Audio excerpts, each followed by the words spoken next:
The last ഫ്രണ്ടിയറിന്റെ pilot episode എല്ലാവരും കണ്ടുകാണുമെന്ന് വിശ്വസിക്കുന്നു. Police station വരെ ഹാക്ക് ചെയ്ത ഹാവലോക്കിന്റെ മാസ്റ്റർ ജീനിയസ് മൈൻഡ് നമ്മൾ കണ്ടു.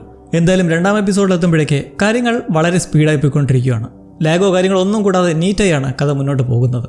നമ്മുടെ ഡെപ്യൂട്ടിയായ ഫ്രാങ്കിനെ കുറിച്ചൊന്ന് ചിന്തിച്ചു നോക്കിയേ. റിട്ടയറായി ഒരു ശാന്ത ജീവിതം ജീവിക്കാൻ ചിന്തിച്ച് നിൽക്കുമ്പോഴാണ് ഇടുത്തി പോലെ നഗരത്തിൽ ഇങ്ങനൊരു പ്ലെയിൻ അപകടം. ശേഷം ഒരു കൊടും ക്രിമിനൽ സ്വന്തം ഭാര്യയും പിടിച്ചുകൊണ്ട് പോയിരിക്കുന്നു. ഒടുവിലിപ്പോൾ എവിടെയെന്നൊരു ക്ലൂവുമില്ലാതെ മകനും മിസ്സിംഗ്.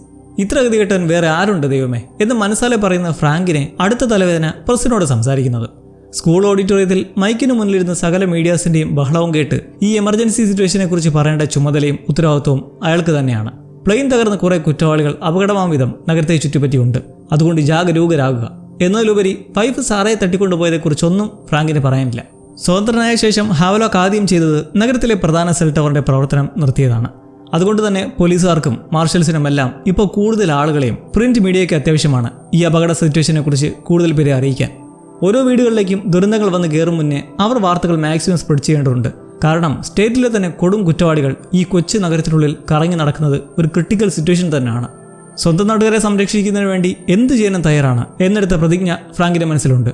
എന്നിരുന്നാലും അയാളുടെ ചിന്ത മൊത്തം സാറേക്കുറിച്ചാണ്. ഹാവലോക്കിനെ കുറിച്ച് ഒന്നും അറിയില്ല. ആകെ അറിയാവുന്നത് തന്റെ ഭാര്യ വെച്ച് ബ്ലാക്ക്മെയിൽ ചെയ്യാൻ നോക്കുന്ന ഒരു ഭ്രാന്തൻ എന്ന രീതിയിൽ. സിഡ്നി ഇനിയും മിണ്ടാതിരിക്കുന്നത് ഫ്രാങ്കിന്റെ ക്ഷമ നശിപ്പിക്കതേയുള്ളൂ. കാരണം അവനെ ട്രെയിൻ ചെയ്തതും എന്തെങ്കിലുമൊക്കെ അവനെപ്പറ്റി അറിയാവുന്നതും ഇവൾക്ക് മാത്രമാണ്. സിഡ്നി എന്തായാലും ഇവിടെ നിന്ന് പറയുന്നതൊക്കെ മിക്കതും സത്യമാണെന്ന് നമുക്ക് പ്രതീക്ഷിക്കാം. പരിശീലിപ്പിച്ച ആളെന്ന നിലയ്ക്ക് ഇപ്പോൾ സാറെ പിടിച്ചുകൊണ്ട് പോയിരിക്കുന്നതിന്റെ ഉദ്ദേശം എന്താണെന്നറിയാം. ഒരു പകരത്തിന് പകരം ഏർപ്പാടിനാണ്. സാറെ തന്നെ ഹാവലോക്ക് പിടിച്ചുകൊണ്ട് പോയത് എന്തായാലും അവന് ഫ്രാങ്കിനെ വെച്ച് എന്തോ കാര്യസാധ്യത്തിന് വേണ്ടിയാണെന്ന് അവൾക്ക് ഉറപ്പാണ്. ഫ്രാങ്കിന്റെ ശോകാവസ്ഥ കണ്ട് സിഡ്നി അവനെക്കുറിച്ചുള്ള നീറുന്ന സത്യങ്ങൾ ഇനിയും വെളിപ്പെടുത്താതെ നിൽക്കുന്നത് ക്ലിയർ ആയി കാണാം. അവൾക്കറിയേണ്ടത് ഹാവലോക്കിനെ എന്തിനു വേണ്ടിയായിരുന്നു ആ ജെ-പാഡ്സ് പ്ലെയിനിൽ തന്നെ കയറ്റിക്കൊണ്ട് വന്നത് എന്നാണ്. സീനിയർ ഏജന്റ് ബ്രാഡ്ഫോർഡിന് അവളോട് സത്യം മറച്ചു വെച്ച് ദൗത്യം തുടരാൻ നിർദ്ദേശിക്കുന്നതിൽ ഒരു ലിമിറ്റുണ്ട്. അങ്ങനെ സിഡ്നിയുടെ അറിഞ്ഞേ പറ്റൂ എന്ന് നിൽക്കുന്ന സ്റ്റാൻഡിലൂടെ നമ്മൾ അറിയുന്നത് ഹാവലോക്കിനെ തിരിച്ചു കൊണ്ടുവരുന്നതിന് CIA-ക്ക് ഒരു സുപ്രധാന റീസൺ ഉണ്ട്. ബ്രാഡ്ഫോർഡിൽ നിന്ന് അവൾ കേൾക്കുന്നത് ഹാവലോക്ക് ഒരു പണി നടത്തി. ഏജൻസിയുടെ സെർവറുകൾ ഹാക്ക് ചെയ്ത് അതിലേക്ക് കയറിപ്പറ്റി ഒരു ഫയൽ മോഷ്ടിച്ചു.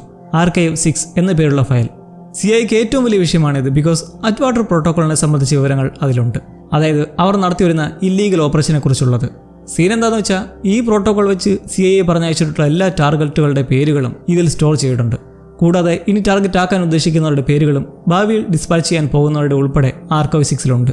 ചുരുക്കം പറഞ്ഞാൽ ബ്രാഡ്ഫോർഡിന്റെ ജീവിതം ആ ഫയലിന്റെ തുലാസിലാണ്. അതെങ്ങാനും പുറം കൈകളിലെത്തിയാൽ പിന്നെ തീർന്നു. ഇപ്പം മനസ്സിലായില്ലേ ഏജൻസിയോട് ഒരു കൂറും അടുപ്പവുമില്ലാത്ത സിഡ്നിയെ തന്നെ ഹാവലോക്കിനെ പിടിക്കാനായി പറഞ്ഞു വിട്ടതിൻ്റെ ഉദ്ദേശം. അവനെ മനസ്സിലാക്കാൻ ആർക്കെങ്കിലും കഴിയുമെങ്കിൽ അത് അവളാണ്. ശേഷം ഒരു സിറ്റുവേഷനിൽ ബ്രാഡ്ഫോർഡ് ഒരു ആർട്ട് ഗാലറിയിൽ വെച്ച് അവിടെ മേലധികാരി ആയിരുന്ന ഒരു ഏജന്റുമായി കണ്ടുമുട്ടുന്നുണ്ട്. അയാൾ സിഡ്നിയെക്കുറിച്ച് സംസാരിച്ചു തുടങ്ങി അവളെ ജോലിക്കാര്യത്തിൽ അത്ര അങ്ങോട്ട് വിശ്വസിക്കുന്നതിന് ബ്രാഡ്ഫോർഡിനെ അയാൾ കുറ്റപ്പെടുത്തുമ്പോഴാണ് നമ്മൾ സിഡ്നിക്കും ഏജൻസിക്കും ഇടയിലുള്ള ഉരസലുകളും അവളുടെ സസ്പെൻഷന്റെ റീസണുമൊക്കെ അറിയുന്നത്. ക്രിമിനലായ ഹാവലോക്കിനെ സഹായിച്ചെന്ന പേരിലാണ് അവളെ സസ്പെൻഡ് ചെയ്തതും നിയമം ശിക്ഷ വിധിക്കാൻ നിൽക്കുന്നതും. ആ സഹായം ഏത് രീതിയിലാണെന്നോ അല്ലെങ്കിൽ ഉള്ളതാണോ എന്നൊന്നും ഇപ്പോൾ നമുക്കറിയാൻ കഴിയില്ല. സിഡ്നിക്ക് വേദനയുണ്ടാക്കിയേക്കുന്ന കാര്യങ്ങൾ ഹാവലോക്കിനറിയാം. അത് പുറത്തു വന്നാൽ അവൾക്കത് ക്ഷീണമാണ്. എന്നാൽ ഇപ്പോൾ ഹാവലോക്കിന്റെ പക്കലുള്ളത് വെച്ച് അത് എക്സ്പോസ്ഡ് ആയാൽ വേറെ പലരുടെയും ജീവിതം തന്നെ നശിച്ചു പോകത്തേയുള്ളൂ. തന്നെ പിടിക്കാൻ വരുന്നവരുടെ മുന്നിൽ തന്നെ വിളിക്കാൻ കഴിവുള്ളവരാണ് ഹാവലോക്ക്. അത്ര ധൈര്യശാലി ആയതുകൊണ്ട് തന്നെ അവൻ ഫ്രാങ്കിന്റെ വീട്ടിലേക്കും ഞൊടിഞ്ഞു കയറിയതായി വിവരം വരുമ്പോൾ അതിൽ അത്ഭുതപ്പെടേണ്ടതില്ല. മാർഷൽ സംഘം എത്തുമ്പോഴേക്കും എന്തായാലും അവൻ അവിടെ ഇല്ല. അയൽക്കാരനാണ് അവനെ പാർക്കിങ്ങിലായി സ്പോട്ട് ചെയ്ത് അറിയിച്ചത്. തലേരാത്രി ആയിരിക്കണം. അവൻ കയറി വീടെല്ലാം മരിച്ചു പറക്കി ഫ്രാങ്കിനെ കുറിച്ച് ഏകദേശം ഒരറിവ് വന്നിരിക്കണം. കൂടാതെ മറ്റൊന്നിൽ കൂടി ഹാവലോക്കിന്റെ കണ്ണു കടന്നു പോയിട്ടുണ്ട്, ഫ്രാങ്കിന്റെ കമ്പ്യൂട്ടർ. അതോടെ അവനിപ്പോൾ പോലീസ് ഡേറ്റാബേസിലേക്കും ജെ-പാഡ്സ് പാസഞ്ചേഴ്സ് ലിസ്റ്റിന്റെ എല്ലാ ഡീറ്റെയിൽസിലേക്ക് ആക്സസ് ഉണ്ട്. സുഖമായി അതറിയാൻ കഴിയും. പോകും മുന്നേ ഹാവലോക്ക് വീട്ടിൽ ഒരു ടേപ്പ് വെച്ചിട്ടുണ്ടായിരുന്നു. ഫ്രാങ്ക് കാണാൻ വേണ്ടിയിട്ടാണ്. പക്ഷേ അത് മറ്റാരുടെയും കണ്ണിൽപ്പെടാതെ ആദ്യം കണ്ടെത്തി മാറ്റുന്നത് സിഡ്നിയാണ്. ഹാവലോക്കിന്റെ ഉദ്ദേശം ആദ്യം താൻ അറിയണമെന്നൊരു കുബുദ്ധിയാണ് അവളുടെ മനസ്സിൽ. സിഡ്നിയുടെ മനസ്സിൽ ഇപ്പോൾ നമുക്ക് ഊഹിക്കാവുന്നതിൽ അപ്പുറമാണ്. പിന്നീട് ആരും അറിയാതെ ഫ്രാങ്കിന് ഈ ടേപ്പ് കൊണ്ടുപോയി കൊടുക്കുന്നുണ്ട്. ഇത് പോലീസുകാർ കണ്ടെടുത്തിരുന്നെങ്കിൽ കൂടുതൽ കോംപ്ലിക്കേറ്റഡ് ആയിരുന്നേനെ എന്ന് പറഞ്ഞുകൊണ്ട് തെളിവ് മോഷ്ടിച്ചതിൻ്റെ രോഷം പ്രകടിപ്പിച്ച ശേഷം അത് പ്ലേ ചെയ്യുമ്പോൾ അതാ സാറ. സ്വാഭാവികമായി ഒരു കസേരയിലായി കെട്ടിയിട്ടിരിക്കുന്ന നിലയിൽ. സാറയിലൂടെ അവൻ പറയാൻ ഉദ്ദേശിക്കുന്നത് മറ്റൊന്നുമല്ല, പ്ലെയിനിലെ 12A സീറ്റിലുണ്ടായിരുന്ന ഹെൻറി സിക്ലറെ വിട്ടുതരാൻ.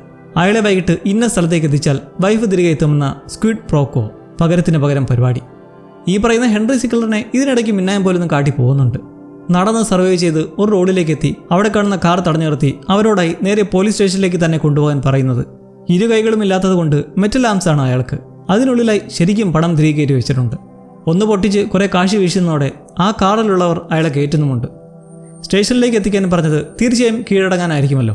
ഇത് ഹെൻറിക്ക് എന്തെങ്കിലും കുറ്റബോധമോ മനസാക്ഷിയോ ഉള്ളത് കൊണ്ടാണോ? കാരണം രക്ഷപ്പെടാൻ കിട്ടിയ ബെസ്റ്റ് ചാൻസ് അല്ലേ? ആ സ്ത്രീയെ ഉപദ്രവിച്ച് ട്രക്കുമായി കടന്നു കളഞ്ഞാൽ പോലെ. എന്തോ തീരുമാനമുണ്ട് അയാൾക്ക്. സിയാറ്റിൽ ടാസ്ക് ഫോഴ്സ് ഇവിടേക്ക് എത്തിച്ച സ്റ്റീവൻ കോൾ ഫ്രാങ്കിൻ്റെ കൂടെയുള്ളത് അയാൾക്ക് ഈ അവസ്ഥയിൽ നല്ലൊരു റിലീഫാണ്. നിലവിൽ സ്റ്റേഷനിൽ കീഴടങ്ങിയിരിക്കുന്ന ഹെൻറി സിഗ്ലറിന്റെ ചരിത്രം ഇയാളെ മുഖേന അറിയുവാണ്. സിഗ്ലർ പണം വെളുപ്പിക്കലും വലിയ ക്രിമിനൽ ഗ്രൂപ്പുകൾക്കൊക്കെ പണം പലിശയ്ക്ക് കൊടുത്ത് നടന്നിരുന്ന ആളായിരുന്നു. ആർത്തി കൂടിയപ്പോൾ സ്വന്തം സംഘത്തെ നോക്കാതെ തോന്നിയ ദിവസം കാണിച്ചതിനെ തുടർന്ന് അവരെന്ത് ചെയ്തു? ഇയാളെ ജീവനോടെ കത്തിക്കാൻ ശ്രമിച്ചു. അങ്ങനെയാണ് ഇരു കൈകളും നഷ്ടപ്പെട്ടതും ശരീരത്ത് പൊള്ളിയ പാടുകളും ഉണ്ടായതും. ഇവരുമായി ഫ്രാങ്ക് സംസാരിക്കുമ്പോൾ നമ്മൾ പ്രതീക്ഷിച്ചതിനൊക്കെ അപ്പുറത്താണ് അവൻ്റെ രീതി. തെല്ലും പേടിയില്ലാത്ത, പോലീസുകാരോട് പോലും തർക്കിച്ചും അവഹേളിച്ചും സംസാരിക്കുന്ന ഒരുവൻ. നിങ്ങളൊക്കെ വെറും പന്നിക്കൂട്ടങ്ങളാണെന്ന് പറയുന്ന സിഗ്ലർ മോഹവാക്ക് പോലെ ഫ്രാങ്കിനോട് കൂടെ കൂടാനും ഈ യൂണിഫോം ഇട്ടുണ്ടാക്കുന്നതിൻ്റെ 10 മടങ്ങ് ഉണ്ടാക്കാം എന്നൊക്കെ പറയുന്നു. സാറയെ ഹാവലോക്ക് കിഡ്നാപ്പ് ചെയ്തതായി ഇവനറിയാം. ഫ്രാങ്ക് അതേക്കുറിച്ച് വൈകാരികമായി ചോദ്യം ചെയ്യുന്നതിലും ഹാവലോക്കിനെയും അവൻ്റെ ഉദ്ദേശത്തെക്കുറിച്ചും ഒന്നും തനിക്കറിയത്തില്ലെന്ന് വാദിക്കുന്നു. അത് സത്യമോ കള്ളമോ അറിയില്ല. സിഡ്നി എന്തായാലും പറഞ്ഞ പോലെ ഹെൻറിയെ അവൻ്റെ കൈകളിലേക്ക് എത്തിക്കുകയല്ലാതെ സാറയെ രക്ഷപ്പെടുത്താൻ കഴിയില്ലെന്ന് പറയുന്നതോടൊപ്പം ഹാവലോക്ക് പറയുന്ന കാര്യങ്ങൾ കൃത്യമായി ചെയ്യുന്നവനാണെന്നും അറിയിക്കുന്നു. സ്വന്തം ജനങ്ങളുടെ സംരക്ഷണമാണ് ഫ്രാങ്കിൻ്റെ പ്രധാന കൺസേണും എടുത്തിരിക്കുന്ന പ്രതിജ്ഞയും. അതിൽ സ്വന്തം ഭാര്യയുടെ കാര്യം പോലും രണ്ടാമൊന്ന് ചിന്തിക്കുന്ന അത്രയും ഡീപ്പായ മെൻറ്റാലിറ്റി ഉള്ളവരാണ് ഈ കാണുന്ന പോലീസുകാർ. 2 ക്രിമിനൽസിനെ ഫ്രീ ആക്കുന്നതിൽ ഫ്രാങ്കിന് നല്ല എതിർപ്പുണ്ട്. കുളികായ ഹച്ചും വന്നതിനെക്കുറിച്ച് സംസാരിച്ച് എങ്ങനെയും ഇപ്പോൾ സാറെ വീണ്ടെടുക്കാൻ നോക്കുമെന്ന് പറഞ്ഞ ഒടുവിൽ അയാളൊരു ബുദ്ധിയിൽ വഴങ്ങുന്നു. എന്നാലും ഹാവലോക്കിന് ഹെൻറിയെ കൊണ്ടെന്താ ആവശ്യം? സിഡ്നിക്ക് തോന്നുന്നത് ഈ ആർക്കൈവ് 6 എന്ന ഫയൽ ആർക്കെങ്കിലും കൈമാറാനായിട്ടാണ് ഹെൻറി ചോദിക്കുന്നത്. കാരണം ഈ പുള്ളി വഴി നല്ല കാശ് കിട്ടുന്ന ഒരാളെ ഒപ്പിച്ചെടുക്കുകയും ചെയ്യാം, ഡീലിൽ എത്തുകയും ചെയ്യാം. എന്തൊക്കെയായിരുന്നാലും ഫ്രാങ്കിന് ഈ ആർക്കൈവ് ഫയൽ കാര്യത്തിലൊന്നും ഇപ്പോൾ താല്പര്യമില്ല. ഫെയർബാങ്ക്സിലെ പോലീസുകാർക്ക് ഇതെന്തായാലും ഒരു അടിയന്തര സാഹചര്യമാണ്. കുഴപ്പങ്ങളൊന്നും ഇല്ലാതെ കൊച്ചു നഗരത്തിലെ ഒരു കൊച്ചു സംഘമായിരുന്നില്ലേ ഇവർ. ഇങ്ങനെ ഒരു അപകടം ഉണ്ടാവുമെന്ന് അവരാരും പ്രതീക്ഷിച്ചിട്ട് പോലും ഉണ്ടാവില്ല. സ്മോൾ സ്റ്റേഷനായതുകൊണ്ട് സപ്ലൈസൊക്കെ കുറവാണ്. മറ്റു ഫോഴ്സിലെ കുറച്ച് പേരുള്ളതാണ് ഏക ആശ്വാസം. ഹെൻറി സിഗ്ലർ എന്തിനാണ് വന്ന് കീഴടങ്ങിയതെന്ന് കോൾ മനസ്സിലാക്കിയിട്ടുണ്ട്. പോലീസുമായി ഒരു ഡീലിന് വേണ്ടിയിട്ടാണ്. ഹാവലോക്കുമായി ബന്ധമൊന്നുമില്ല. പക്ഷേ തൻ്റെ പേരിലെ കേസെല്ലാം തള്ളി ഒരു നല്ല തുടക്കം ആൾ ആഗ്രഹിക്കുന്നെന്ന് പറയുന്നുണ്ട്.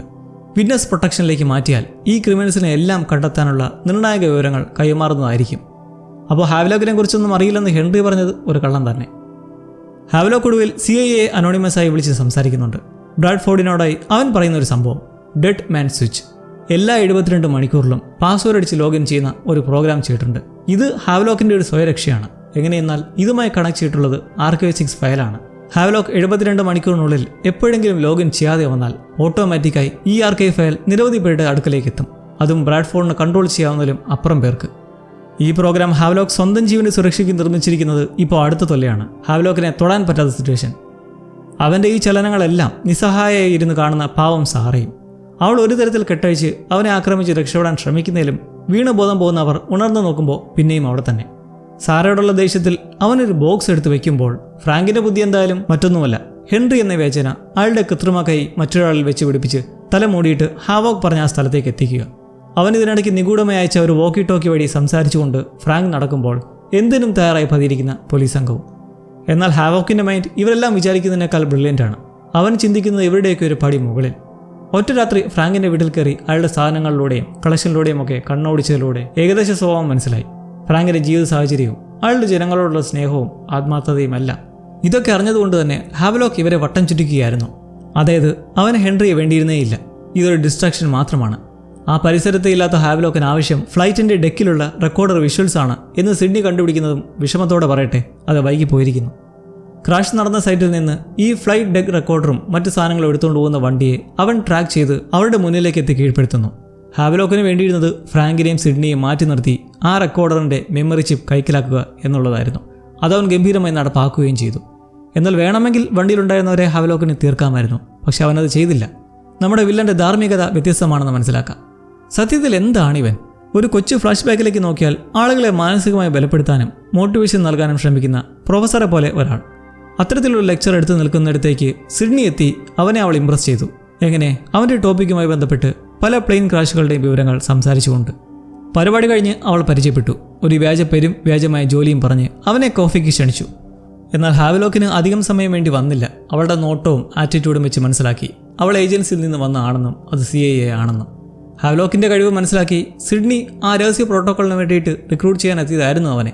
സ്വാഭാവികമായും ഒരു ബോസിന് കീഴിൽ ജോലി ചെയ്യാൻ താല്പര്യമില്ലെന്ന് റിജക്ട് ചെയ്തെങ്കിലും അതൊരു തുടക്കം മാത്രമായിരുന്നു. ഇതിനൊക്കെ ഇടയ്ക്ക് നമ്മൾ ലൂക്കിനെ കണ്ടില്ലല്ലോ.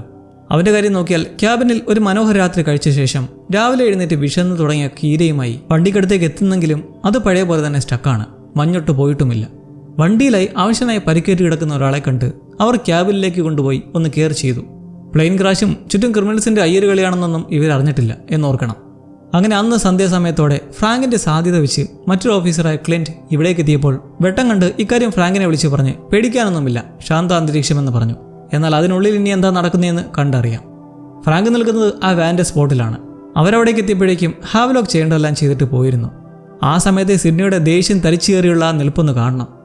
നോർത്തേൺ ലൈറ്റ്സ് കാണാൻ തോന്നിയത് ഏത് നേരത്താണോ ഈ പാവ അച്ഛനും മകനും. അവരെ തോക്കിൻ മുനയിൽ നടത്തുന്ന കുറ്റവാളി വഴിക്ക് വെച്ച് വേറെ കൊളീഗ്സിനെയും കൂടിയിട്ടുണ്ട്.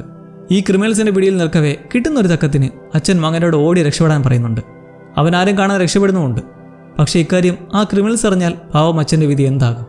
നടക്കാൻ പോകുന്നതെല്ലാം നല്ല കാഴ്ചകളായിരിക്കില്ല എന്നതിൻ്റെ ട്രെയിലറാണ് ഇതെല്ലാം. ഒടുവിൽ ഈ എപ്പിസോഡ് അവസാനിക്കുമ്പോൾ ഹാവ്ലോക്ക് ആ സംഭവ സ്ഥലത്ത് ഫ്രാങ്കിന് വേണ്ടിയിട്ട് വെച്ചൊരു സാധനമുണ്ട്. ആ ബോക്സ്, മുമ്പ് സാറയുടെ അടുത്തേക്ക് ദേഷ്യത്തോടെ കൊണ്ടുവച്ച ബോക്സ്. അതിലാണേൽ ചോരക്കറയും. ആ പെട്ടി തുറന്ന് അന്തിച്ചു നിൽക്കുന്ന ഫ്രാങ്കിൻ്റെ ഫേസിൽ സെക്കൻഡ് എപ്പിസോഡിൻ്റെ ഒരു മാരക എൻഡിങ്.